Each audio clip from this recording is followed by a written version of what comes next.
الرحمن الرحيم، والسلام عليكم ورحمة الله وبركاته أحبائي الكرام. دائما مع سلسلة إيثرنت شرح وتلخيص. إذا سأقدم لكم تلخيص وأضعه في ورقة.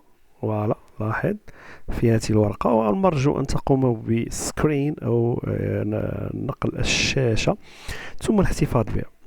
دائما كل فيديو سنقدم خلاصة الفيديو الذي قمنا بدراسته. إذا فقط في الفيديو السابق قمنا بالإجابة على ما هي وظائف طبقة ربط البيانات غول دو لا كوش ليزون دو دوني لي غول. إذا كسؤال محوري أحبائي الكرام، وهو ما هي وظائف وظائف طبقة لاير، طبقة ربط المعطيات إن صح التعبير. وقلنا بأن أهم effectue la détection des erreurs، تقوم بالتعرف على الأخطاء، ثم échange les trames entre source et destination، تقوم بتبادل الحزم الكبيرة إن صح التعبير بين المرسل والمرسل إليه. وقلنا بأن reçoit les paquets de couche 3، يعني تستقبل الحزم الصغيرة من الشبكة، من طبقة الشبكة التي تحتوي على العنوان IP للمرسل وعنوان IP للمرسل إليه، و les encapsule، يعني encapsulation، يعني تضيف بعض المعطيات إلى الأشياء المحصل عليها من الشبكة العلوية، وشرحنا ذلك من خلال هذه الصورة. لاحظ نتحدث على باكي في الكوش غازو في طبقة الشبكات، ثم هناك نضيف النونتات ونضيف بعض المعلومات. إضافة بعض المعطيات للباكي الحزم المحصل عليها من الطبقة العليا يسمى انكابسولاسيون. خصوصا سيصبح عندنا ادريس اي بي سورس، ادريس اي بي ديستيناسيون، ثم نضيف الرقم التسلسلي للمعد، الادريس ماك. الرقم التسلسلي لا علاقة له بالعناوين، هو عبارة عن رقم يصدره الصانع. إذا هناك كارت ريزو دو ديستيناسيون، يعني كارت ريزو، دخلنا الماتيريال، كارت ريزو دو ديستيناسيون ثم كارت ريزو دو سورس. فوالا، إذا ماك ادريس ديستيناسيون، ماك ادريس سورس، ديستنيشن فوالا، والسورس إن صح التعبير. فوالا، اذا هذا هو الخلاصه ديال الفيديو السابق. اذا بشويه دابا ندوزو للشرح رقم 2. فوالا، اذا بدون تسرع، ايثرنت جوج. اذا هاد ايثرنت جوج غناخذوا احبائي الكرام هاد السوكوش ليزون دو دوني اي 3 زو 802 لان مان لوكال ايريا نيتورك متروبوليتان ايريا نيتورك. لي نورم اي 3 زو 802 لان مان sont spécifiques au LAN Ethernet, au LAN sans fil, voilà, au réseau personnel sans fil, voilà, virtuel, les réseaux personnels, et aux autres types de réseaux locaux et métropolitan area network. قلنا بان عندنا اللان والمان والوان، وايد area network بالنسبه للشبكه الكبيره ديال الانترنت، واللوكال يعني لوكال area network الشبكه المحليه، والمتروبوليتان على صعيد المدينه. فوالا، اذا هناك عندنا بعض لي نورم اللي تهمنا هو الصوره، وشرحناها جيدا في الفيديو الاولاني كاع، بان هناك الكوش ريزو، ثم ليزون دو دوني، ثم الفيزيك. ولكن الشبكه الطبقه ليزون دو دوني، يعني هذه الطبقه الخاصه بربط البيانات، تحتوي على 2 من الشبكه الطبقات الفرعيه، السكوش LLC والسكوش ماك. وحده عندها اتصال بما هو ماتيريال، ما هو معد ارسال، وهنا ما هو منطقي وما هو تواصلي مع الطبقه العليا. اذا استسمح ناخذ هاد ليماج هادي كسيبور. اذا لاحظ كنترول هنا، سأذهب هنا احبائي الكرام الى الرجوع ثم محاولة نقل هذه الاشياء. فوالا، ثم لاننا نريد ملخص، فوالا، اذا سنقوم بتلخيص هذه الاشياء. فوالا، كنترول سي، سنذهب إلى الدفتر. فوالا. ثم نقوم بنقل هذه الصورة لتحتفظ بها. كنترول في. إذا كما شرحنا ذلك أحبائي الكرام بأن لا كوش لي زون دو دوني تحتوي على كوش سكوش LLC سكوش ماك، كل واحدة لها دور. إذا لنقوم بالتلخيص. فوالا. لأن هناك أشكال عديدة من الشبكات. إذا سأذهب هنا فوالا لكي نقوم بتلخيص الأشياء. إذا لاحظ قال لك سيدي أول الشبكات هي السكوش LLC Logical Link Control. يعني مهم جدا أحبائي الكرام أن تعرفوا هذه الأشياء. إذا LLC كملخص كأبريفياسيون أسئلة كلاسيكية كنترول سي سيقول لك ما هي LLC. إذا يجب أن تجيبه. ولا أحبائي الكرام. إذا كنترول في. ولا إذا هنا LLC يعني كوش Logical Link Control. سنذهب هنا إلى إذا سنذهب هنا إلى إذا هذا هو السؤال رقم مثلا 1 الكلاسيكي دوني لابريفياسيون دو LLC. السؤال رقم 2 مثلا سنذهب إلى ماك يعني contrôle d'accès au support. Voilà. Contrôle access. Voilà. Media access control. Media access control. Media access control. يعني هذه. Voilà. Access control.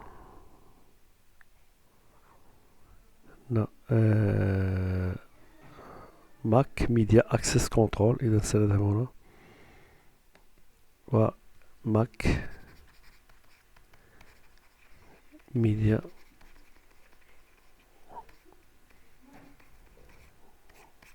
Access Control. إذا كتلخيص. إذا لنرى الفرق رغم أننا شرحنا ذلك أحبائي الكرام. cette sous-couche communique entre le logiciel réseau des couches supérieures يعني كل ما يتعلق بالتواصل مع الطبقات العلوية et le matériel du périphérique des couches inférieures. يعني هي صلة وصل بين التطبيقات الخاصة بالموجودة في الطبقات العلوية مع كل ما هو متعلق بالمعد matériel du périphérique des couches inférieures. Elle place les informations dans la trame يعني تضع المعطيات في الحزمة الكبيرة إن صح التعبير. باكي حزمة ترام سنسميها حزمة كبيرة. Elle place les informations dans la trame qui indique le protocole de couche réseau utilisé pour la trame. Ces informations permettent à plusieurs protocoles de la couche 3 comme l'IP version 4, IP version 6 d'utiliser la même interface réseau et les mêmes supports. Voilà. ثم هناك contrôle accès du support MAC implémente cette sous-couche les normes dans le matériel responsable de l'encapsulation des données et du contrôle d'accès au support. فوالا. إذن هذه الكوش ماك أحبائي الكرام هي التي تضيف المعطيات إلى الحزمة المحصلة من طرف الكوش غازو. فوالا. ثم تقوم بإعطاء اليد للمعدات الخاصة بنقل المعطيات كالكابلاج. Il fournit l'adressage de couches de lésion de données et il est intégré à diverses technologies de la couche physique. يعني جزء خاص يتعامل لاحظ يتعامل مع إذا هنا كما قلنا ليزون دوني يعني تتعامل مع الكوش ريزو ومختلف التطبيقات الموجودة في الطبقات العليا. أما هنا السكوش ماك تتعامل مع كل ما هو معد كل ما هو معد. فوالا كتفسيرات. فوالا إذا كتعريف هنا la sous-couche elle sait extraire les données des protocoles réseau. Voilà. En principe, un paquet IP ou l'IP version 6 et il leur ajoute des informations de contrôle, des informations de contrôle de couche 2 pour faciliter la transmission du paquet jusqu'à un nœud de destination. إذن extraire les données هي التي تقوم باستخلاص l'adresse IP source, l'adresse IP destination من الكوش réseau et leur ajoute يعني تضيف بعض les informations de contrôle شرحناها في الفيديو ما قبل الماضي كنترول لاكوش 2 pour faciliter la transmission. إذا كملخص هذه أحسن ملخص أحبائي يعني فقط كنترول سي هنا لي رول. فوالا إذا لجينا هنا إلا تلاحظ السؤال كلاسيكي الرول ديال لي رول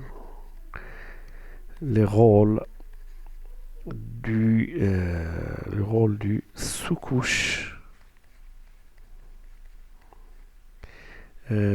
LLC.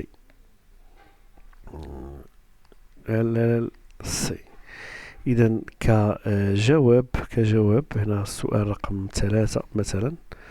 إذا الجواب سيكون بهذا الشكل كنترول في. إذا sous-couche elle sait extraire les données des protocoles réseau. En principe un paquet IP version 4 ou 6 يعني et leur ajoute دي مهمة جدا ajoute هنا extrait les données extrait les paquets نقدروا نلخصوها مزيان.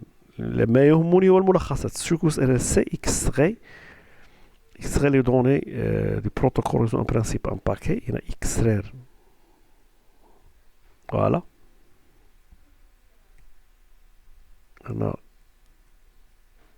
extraire un paquet IP version 4 ou IP. Il leur ajoute des informations de contrôle. Voilà. Et ajoute des informations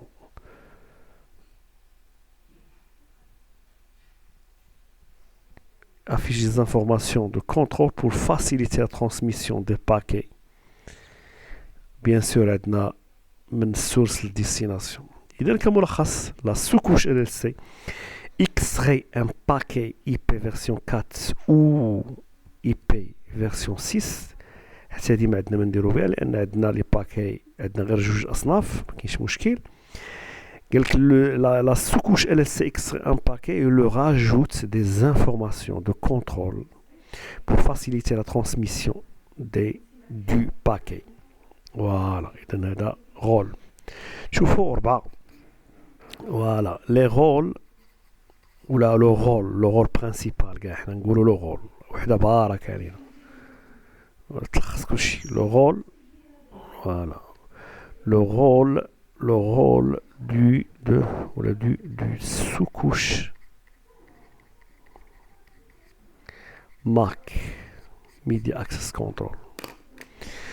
شوفوا هنا أحبائي الكرام هنا voilà la sous-couche MAC contrôle la carte réseau voilà et tout autre matériel responsable de l'envoi et de la réception des données sur le support LAN MAN câble sans fil. يعني جميع هنا la couche MAC contrôle la carte réseau et tout autre matériel responsable de l'envoi et de la réception des données.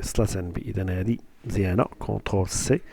لما أقدم لكم الملخصات هذا هو هدفي. يوجد كثير من الدروس ولكن الصبر هنا ونقدم ملخصات. Voilà.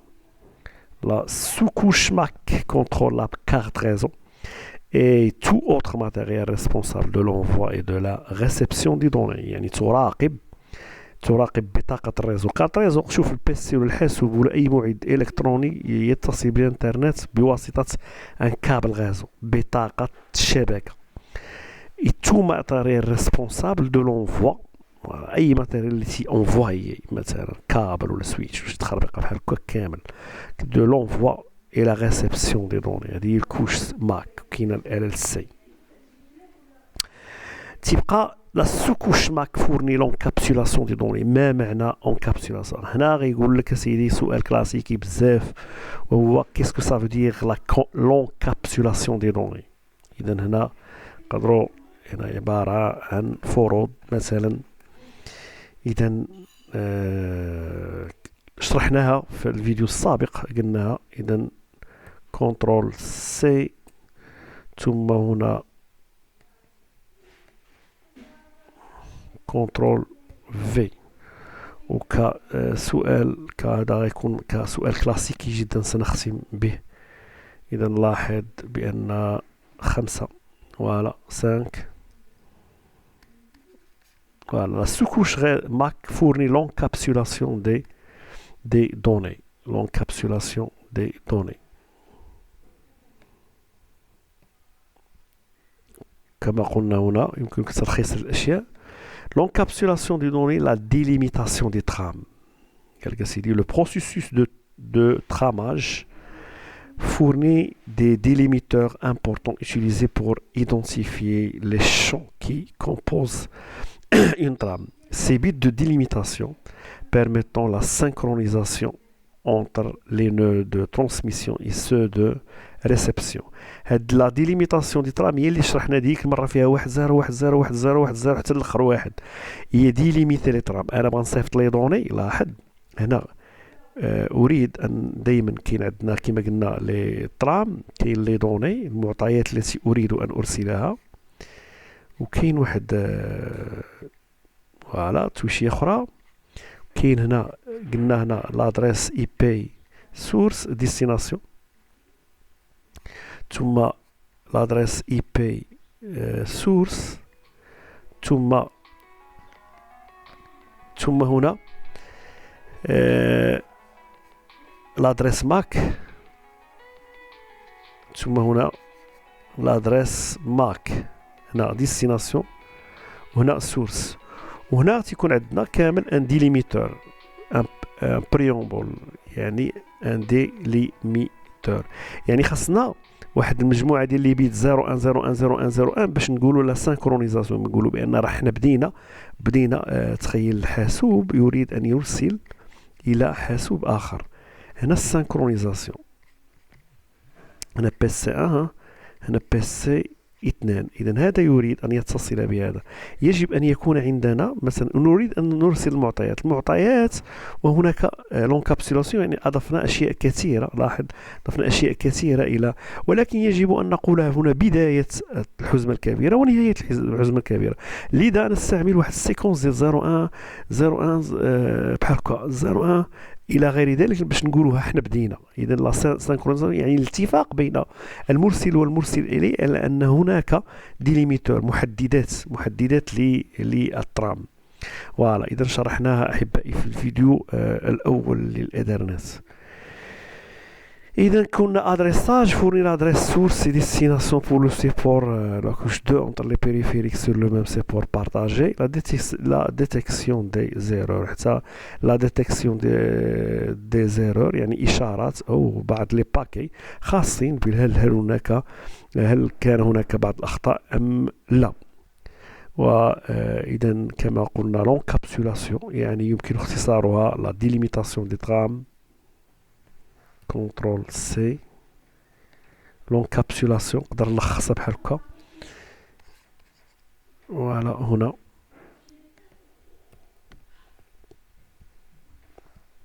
فوالا هنا كما قلنا اون كابسولاسيون فيها الأولى ثم فيها الثانية ثم فيها الثالثة. هنا la délimitation